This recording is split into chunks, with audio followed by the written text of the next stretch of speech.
தமிழ் வருட பிறப்பு அன்று இதை மட்டும் கட்டாயம் செஞ்சிடுங்க. தமிழ் புத்தாண்டு அன்று அதிகாலையில் எழுந்து நீராடி கோலமிட்டு புத்தாடை அணிந்து வீட்டிலும் கோயிலுக்கு சென்று வழிபட வேண்டும்.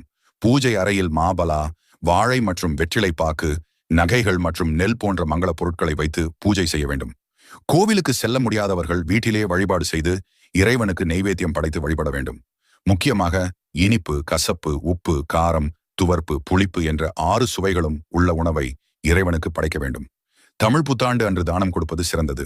தமிழ் புத்தாண்டு பிறக்கும் காலம் கோடை காலம் என்பதால் குடை தானம், செருப்பு தானம், விசிறி தானம், தண்ணீர் பந்தல் அமைத்தல் போன்றவை செய்வதால் பாவங்கள் தீர்ந்து வாழ்வு வளமாகும். முக்கியமாக அன்றைய தினம் ஏழை எளியோருக்கு உணவு, உடை போன்றவை தானம் செய்ய வேண்டும்.